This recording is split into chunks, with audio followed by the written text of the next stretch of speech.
Welcome back to 21 Bowman, our live meditation series. I'm Coach Feeney, your guide.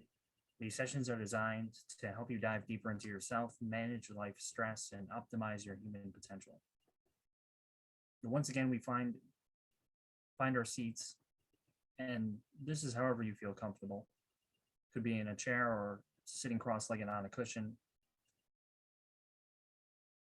Then we'll close our eyes, and we just begin by taking a few deep breaths.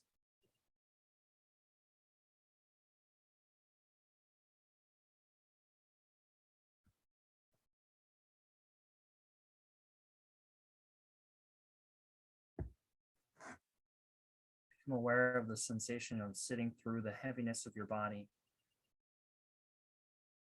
You feel your hands resting on your legs or on the arms of the chair. And feeling your back against the seat you're on or your hips against your cushion.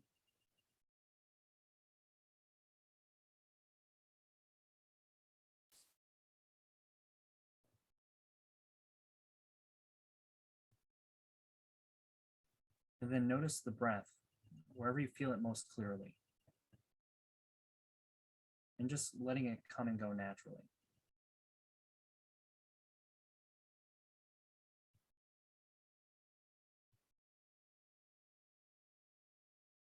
See if you can follow the next inhalation from the first moment it arises through the pause between breaths, and then continue with the exhalation.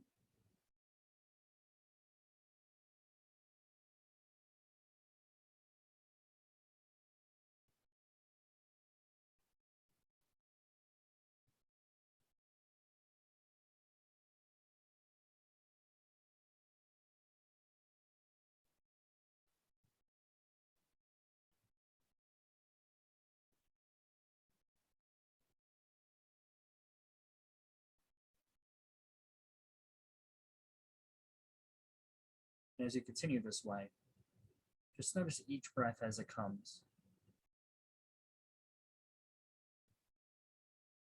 You might experiment with making a very soft mental note in your mind. This could be in on the inhalation and out on the exhalation. Or you can count your breaths. You could say one as the first breath comes in, and one again as it comes out.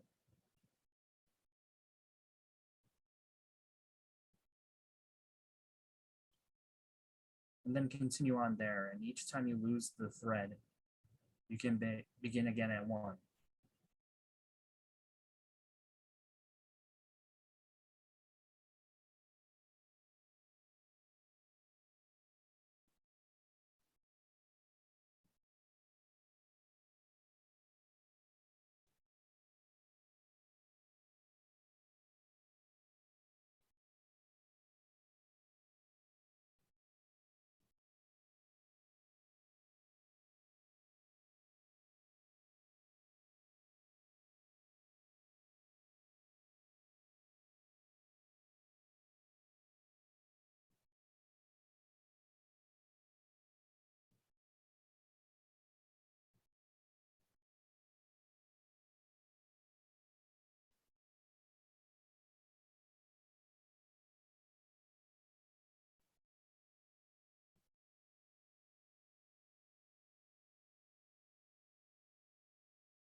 Making a very subtle mental note with the voice of your mind can connect your attention more clearly to the breath.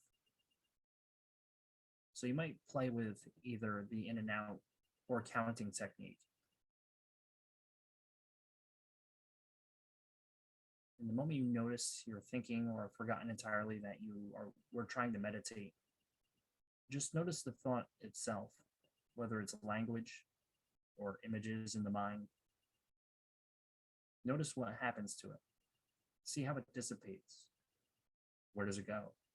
Where do thoughts and images go when you notice them?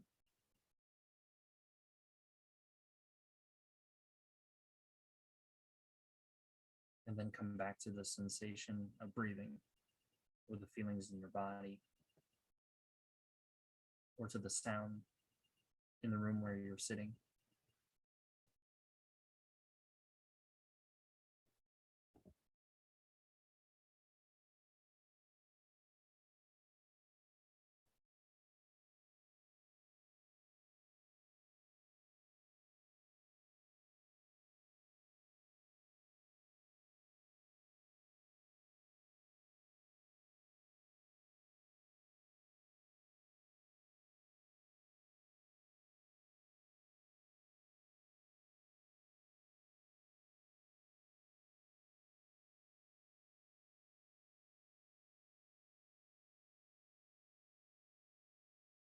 And as you pay attention to the breath and the sounds or sensations, notice the quality of your attention.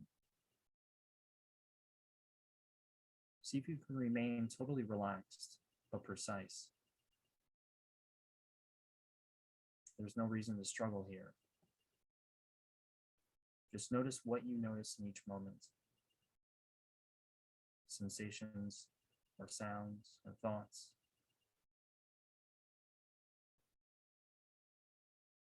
Or the feelings that are continually arising.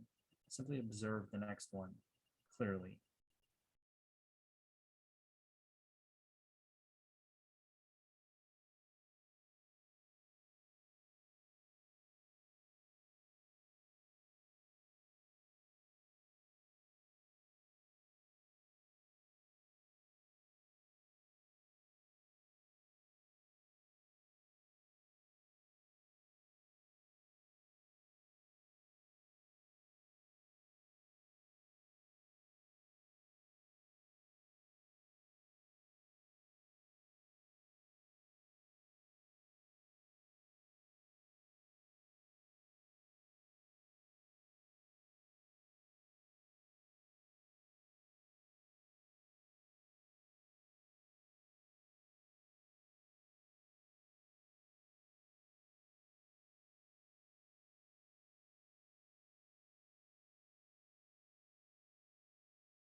Refining your awareness so that it's very precise but relaxed.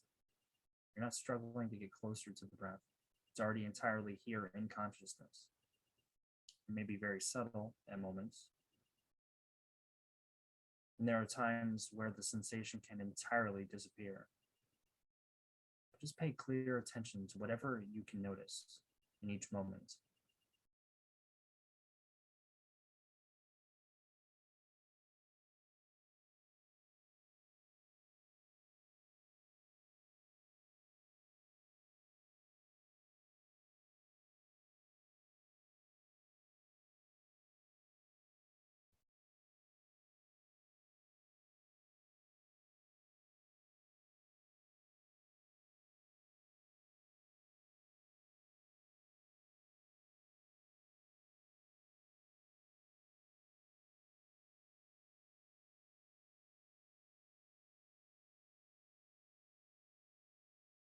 And as you follow the breath, let your mind expand to encompass everything that appears in the same place.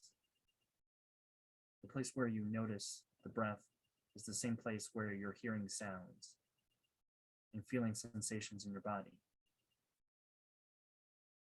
And it is the same place where thoughts are arising, where moods come and go. So you can just rest your mind as a single sphere of consciousness.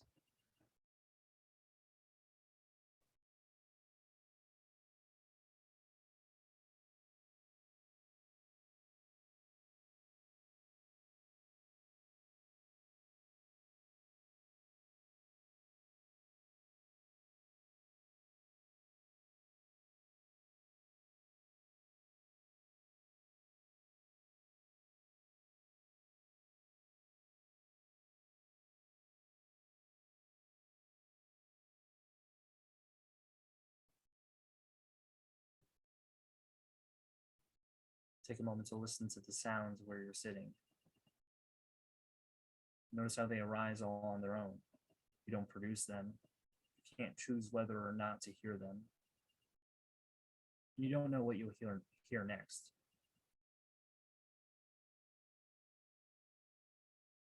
Just let your mind open to the pure flux of hearing.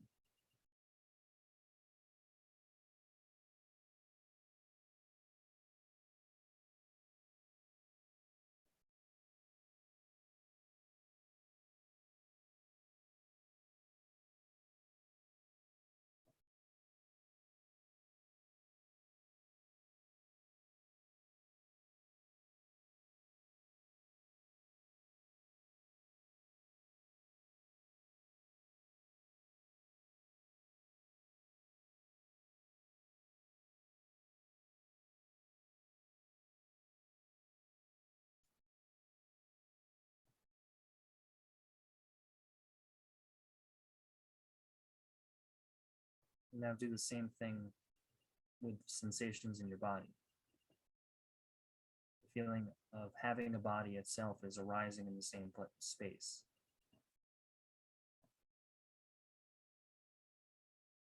Let your awareness just grow big and be this unmovable space in which sounds and sensations appear and change and disappear.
In the last minute of the session, just begin again and don't make any effort at all. Don't try to pay attention to anything and see what happens.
Okay, well, as we continue to make progress week to week, I'll be continuing to refine these techniques, looking more and more at the sense that most of us have a feeling of being a self that is, and that is applying a technique that sense that there is a meditator in you trying to do the practice.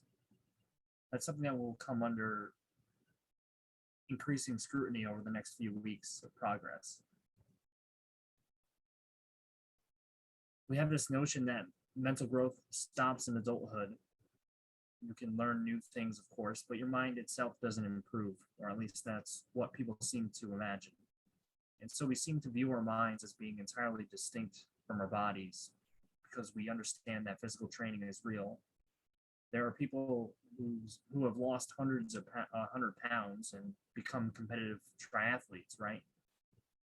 Now, however rare those extreme transformations are, We know that they're possible, and the rest of us pursue our own efforts at physical self improvement on the same landscape of possibility. We can see the landmarks. In fact, they are continually advertised to us. Every month, we see a new celebrity who got in great shape for a film, for instance. So there are no secrets here. And if we don't decide to get in the best shape of our lives starting right now, it's not because we didn't know that was possible, but most of us are genuinely unaware that it is possible to change our minds. The concept of mental training is barely entertained, and yet there really are things that we can do that lead to cognitive and emotional and even ethical changes that are wholly good for us. So it seems to me that we need a new norm of human growth where it's understood that growth is possible and even necessary continuously throughout life, intellectually, in our relationships, in the way we prioritize the use of our attention. At what age do we learn how to have better conversations? At what age do we learn how to have better conversations with ourselves? And at what age do we learn that any conversation with oneself, the very structure of our thinking, is in fact based on an illusion that creates so much suffering for us? Now, of course, there are many components to living an examined life, and there is no single way of thinking or use of attention that accomplishes everything that we want. But meditation, real meditation, is an essential piece here. And the fact that none of us are told this in school or by our doctors indicates nothing more than a cultural blind spot. It used to be that physical exercise was something that only a strange person would pursue deliberately, and smoking was considered a healthy habit. There were actually television ads in the 40s and 50s showing doctors smoking in their offices, and the ads claimed that in a national survey of doctors, more doctors smoke Camels than any other cigarette. It's possible for an entire society to be totally confused about something rather important. Now, anyone who has real experience with meditation knows that there's something to be discovered there that they were missing. And it's something that most people are still missing. And the fact that most people don't know that they're missing it doesn't make it less of a problem for them or the rest of society. Once you know how to meditate, you see that more or less all of the world's chaos, apart from natural disasters, is born of our lack of insight into our mental lives. All the conflict between people and all the pointless suffering it causes, all the disorder in people's lives are born of their own misbehavior. These are symptoms of people's minds being totally out of control. The next time something happens in your life that makes you angry or afraid or sad, how long will you spend locked in the prison of one of those emotions? And what will you do there? What indelible mark might you make in your life or in our world on the basis of one of those emotions? One benefit that people get from learning to meditate is the ability to simply let go of negative emotions. You can decide how long you want to stay angry for. That's a superpower when you look at what's happening in the world. You can get off the ride before you say or do something stupid that you'll later regret. Now, negative emotions aside, have you noticed how fragmented your attention has become? Have you noticed how hard it is to read a book for an hour? When was the last time you read a book for an hour without checking your email or social media? There's a multi-front war being fought for our attention, and most of us are losing it. Have you seen people staggering around with their smartphones, even crossing the street while texting, literally stepping in front of traffic without looking up? Have you seen parents around their kids visibly tethered to this digital leash? Are you one of these parents? There was a recent photo exhibit that was rather brilliant. A photographer captured people using their smartphones, but then removed the phones from their hands. So you see these images of people in various situations in life while staring vacantly into their open palms. It's worth thinking about this psychological experiment that we're performing on ourselves. You will not learn to meditate by accident, and you won't learn it by jogging or hiking or playing music or doing any of the other things you do to feel good. Paradoxically,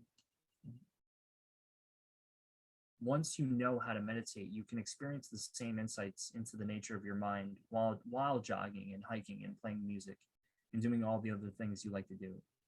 But you're very unlikely to have these insights and experiences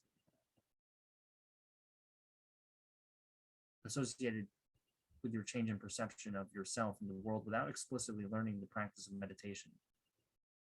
What is considered progress in meditation? There's a lot to be said about what it means to make progress in meditation practice. In some traditions, the notion of progress can be made to seem fairly paradoxical, but there are actually a few landmarks on the path that are valid to consider as indications of whether you're getting the intended benefit of this practice and whether you are recognizing important features of your mind that are there to be recognized. Now, the first and most basic is whether you're able to make a regular habit of doing the practice, and that can be hard to do. And one of the purposes of doing these meditations like this is to make it easier to do. Still, you really do just have to decide to do it. And when you go too many days without following through on that decision, you have to decide to do it all over again. Of course, a positive habit is like this: working out, changing your diet, prioritizing time. It can be very easy to let important things fall by the wayside, as you know, and you just need to recommit all over again. So taking a period each day to practice is already significant progress. Most people never do such a thing in their lives. The second landmark worth noticing is that mindfulness eventually becomes an antidote to your psychological suffering. Now, it's not that negative emotions and moods don't arise, but when they do, you can merely drop back and witness them. You can't always do it, perhaps, but you can sometimes do it. And you can do it more and more. What begins to happen is that your own psychological suffering becomes a kind of mindfulness alarm, which reminds you to pay attention. And when you pay attention, it actually helps. That's the sign that your mindfulness is becoming a useful skill. And in those moments, you no longer